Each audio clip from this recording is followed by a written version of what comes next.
I'm a little addicted to the reality series $1 Million Listing, especially the New York spin-off of the original LA show. $1 Million Listing New York aired from 2012 to 2021, and it's a fascinating time capsule of the ethical challenges posed by evolving, powerful technologies.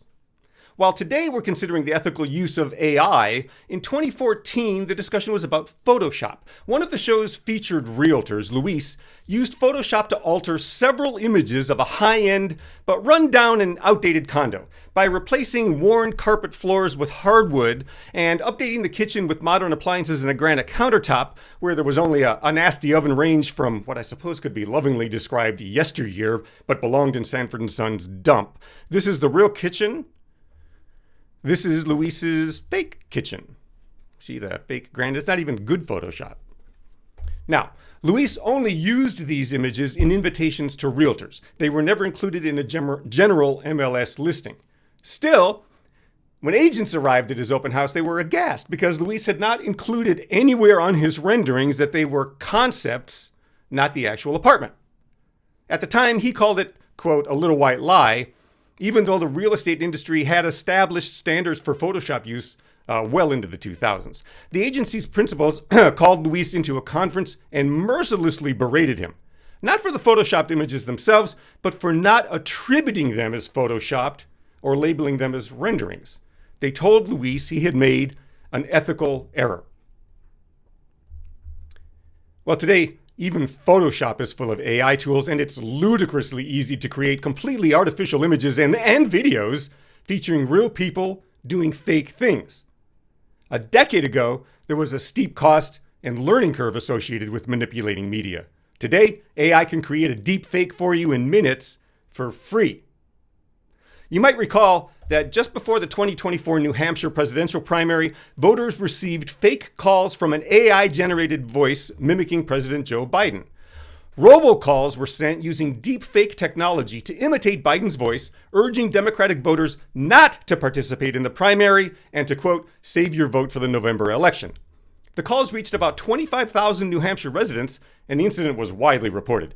It prompted investigations by the New Hampshire Attorney General and the FCC, which traced the disinformation back to a Democratic political consultant, Steve Kramer, who admitted to orchestrating the robocall with a Texas-based telemarketing company.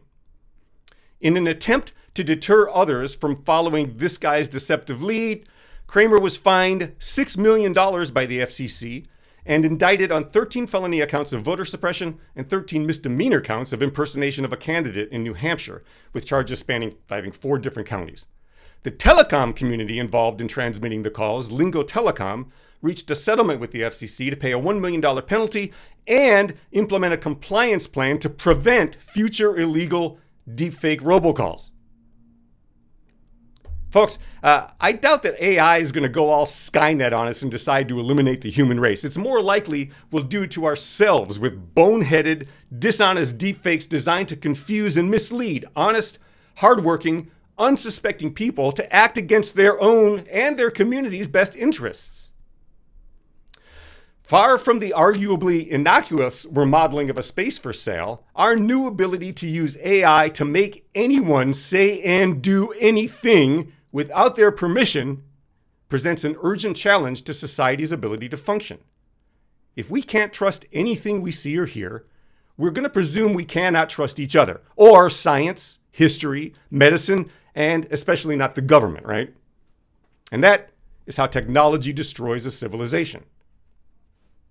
Our current dilemma is not a new one, of course. Technology has disrupted our civilizations since the beginning of organized societies. Today's technology is more powerfully pervasive, but throughout history, people have used new tech to attempt to unravel society instead of bind it together. The Tower of Babel in Genesis 11 serves as a compelling example. On a plain in Mesopotamia, people developed a new technology, baked bricks and tar mortar. This innovation enabled them to construct, quote, a tower to the heavens to make a name for themselves. Well, This technological achievement was met with suspicion as people feared challenging the divine order. They thought God lived in the sky after all, so who were they to invade God's realm? Babel illustrates how a new technology can be perceived as dangerous or unethical, particularly by older generations or authorities, wary of an evolving social order that marginalizes them. Let's take a look at Genesis 11, verses 1 through 9. All people on the earth had one language and the same words. When they traveled east, they found a valley in the land of Shinar and settled there. They said to each other, "Come, let's make bricks and bake them hard." They used bricks for stones and asphalt for mortar. They said, "Come, let's build for ourselves a city and a tower with its top in the sky, and let's make a name for ourselves so that we won't be dispersed over all the earth." Then the Lord came down to see the city and the tower that the humans built. And the Lord said, "There is now one people and they all have one language. This is what they've begun to do, and now all that they plan to do will be possible for them. Come, let's go down and mix up their language there so they won't understand each other's language." Then the Lord dispersed them from there over all of the earth, and they stopped building the city. Therefore, it is named Babel, because there the Lord mixed up the language of all the earth, and from there the Lord dispersed them over all the earth.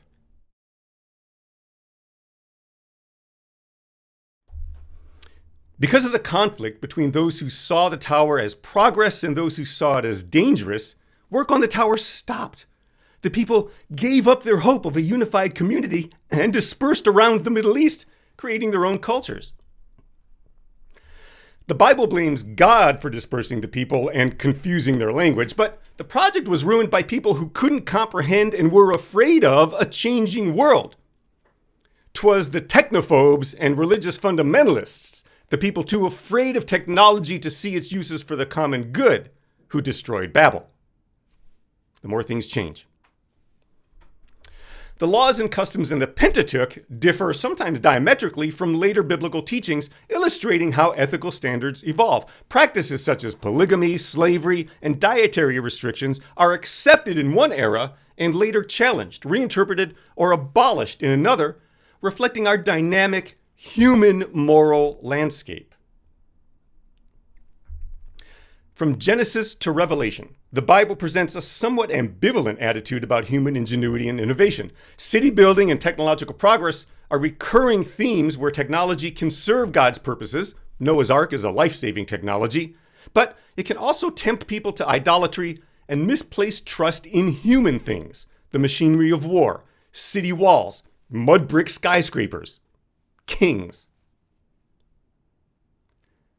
New technologies and practices often provoke ethical debates, especially when they challenge established norms or power structures, as is the case with generative AI today.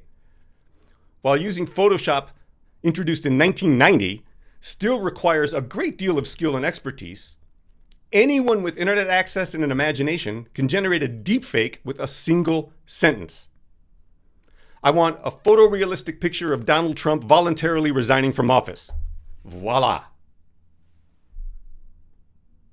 To illustrate how quickly we adapt to ethical challenges, this photo proved more difficult to create today than it would have been a few months ago even. The industry has voluntarily adopted some standards, so most popular AI engines will not generate the Donald Trump image I've created here unless it is clearly satire, which is a whole nother issue because how does AI define satire? How do you? For the record, Ideogram produced this image where ChatGPT and Midjourney both declined. The current AI revolution, like Photoshop before it, forces us to evolve ethically. We are undertaking a journey so new in human history that we must first consider what to consider. What is the ethical impact of our daily digital lives? Do we prioritize listening to one another, human to human?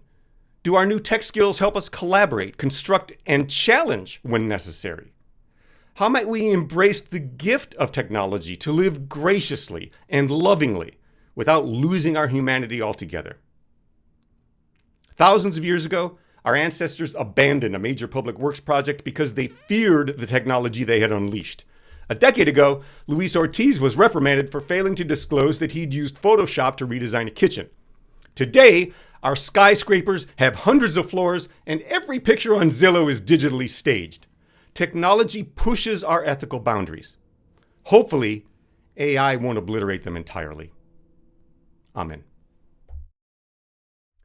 Our question to consider today is, how have your ethical boundaries evolved? Have they moved? Have they contracted, expanded? How have your ethical boundaries evolved? As you